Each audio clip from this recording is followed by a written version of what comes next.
Hello friends, welcome to my channel the learning curve. तो आज हम पढ़ेंगे prokaryotic cells and eukaryotic cells में डिफरेंसेस पढ़ने से पहले हम ये पढ़ लेते हैं कि असल में prokaryotic cells and eukaryotic sales होता क्या है। तो प्रोकैरियोटिक में प्रो का मतलब होता है प्रिमिटिव, अर्थात इन सेल्स में जो न्यूक्लियस होता है वो प्रिमिटिव टाइप का होता है या फिर न्यूक्लियस जो होता है वो एब्सेंट होता है। ओके, बट यूकैरियोटिक सेल्स की बात करते हैं तो यू का मतलब होता है यहाँ पे ट्रू। ये एडवांस टाइप की सेल्स होती हैं और ये प्रिमिटिव सेल की टाइप की सेल्स होती हैं। तो यू का मतलब होता है ट्रू, अर्थात इनमें ट्रू न्यूक्लियस प्रेजेंट होता है, इसीलिए इन्हें क्या कहते हैं, हम यूकैरियोटिक सेल्स कहते हैं। आई होप आपको ये डेफिनेशन समझ में आ गई होगी। तो आइए अब हम इनके डिफरेंस की तरफ बढ़ते हैं। Point number 1, prokaryotic cells have no true nucleus. Prokaryotic cells में कोई भी ट्रू न्यूक्लियस नहीं पाया जाता है। इनमें जो डीएनए होता है वो साइटोप्लाज्म में फ्री घूमता रहता है। इसके साथ साथ इनके डीएनए में हिस्टोन प्रोटीन भी एब्सेंट होते हैं। तो इस तरीके के न्यूक्लियस को हम क्या कहते हैं, इस तरीके के न्यूक्लियस को हम कहते हैं न्यूक्लियाइड या फिर 04। ये क्वेश्चन इंपॉर्टेंट है, पूछा जा सकता है। न्यूक्लियाइड, ओके, या फिर 04। यूकैरियोटिक सेल्स में ट्रू न्यूक्लियस प्रेजेंट होता है, अर्थात इनमें जो डीएनए होता है वो पैक होता है। ओके, वो फ्री नहीं होता है साइटोप्लाज्म में। नेक्स्ट पॉइंट नंबर 2, इनकी सिंपल स्ट्रक्चर होती है, इनकी कॉम्प्लेक्स स्ट्रक्चर होती है।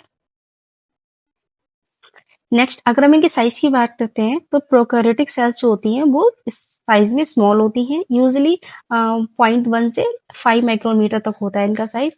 और यूकैरियोटिक सेल्स जो होती हैं वो साइज में बड़ी होती हैं, usually 10 to 100 micrometre. Next, no membrane bound organelles, इनमें सेल ऑर्गेनेल्स नहीं पाए जाते हैं।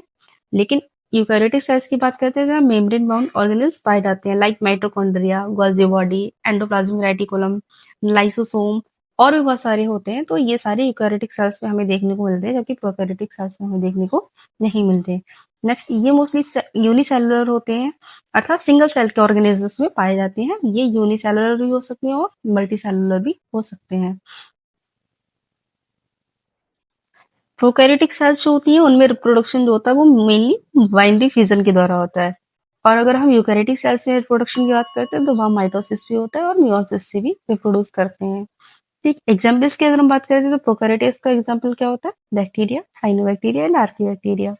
अगर हम यूकैरियोट्स के एग्जाम्पल्स की बात करते हैं तो क्या है, plants, animals, fungi and protist. यहाँ पे मैंने आपके लिए शॉर्ट में टेबल बनाई है डिफरेंसेस की, जिससे आपका क्विक रिवीजन हो जाए, जिसमें पॉइंट सारे वही हैं। न्यूक्लियस प्रोकैरियोट्स पे एब्सेंट होता है, यूकैरियोट्स पे प्रेजेंट होता है। सेल साइज की बात करें तो इनका स्मॉल साइज होता है, इनका लार्ज साइज होता है। स्ट्रक्चर की बात करें तो प्रोकैरियोट्स बहुत ज्यादा सिंपल होते हैं, जबकि ये बहुत ज्यादा कॉम्प्लेक्स होते हैं। डीएनए की बात करें तो यह फ्री होते हैं साइटोप्लाज्म में, और यहाँ इनसाइड न्यूक्लियस, न्यूक्लियस के अंदर क्या होगा, पैक होगा डीएनए, बाहर नहीं घूम रहा होता है।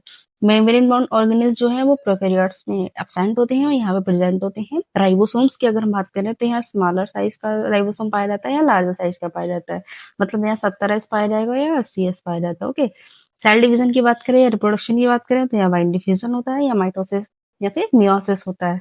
सॉरी, यहाँ पे मियोसिस कर लेना, गलती होगी। अगर आप एग्जाम्पल्स की बात करें तो मैंने बताया है बैक्टीरिया, आर्किबैक्टीरिया, और यहाँ पे plants, animals, fungi. Okay, I hope आपको ये डिफरेंसेस बहुत अच्छे से समझ में आ गए होंगे। तो प्लीज अगर मेरी वीडियो पसंद आई हो तो मेरे चैनल को सब्सक्राइब कीजिएगा और मेरी वीडियो को लाइक कीजिएगा। Thank you.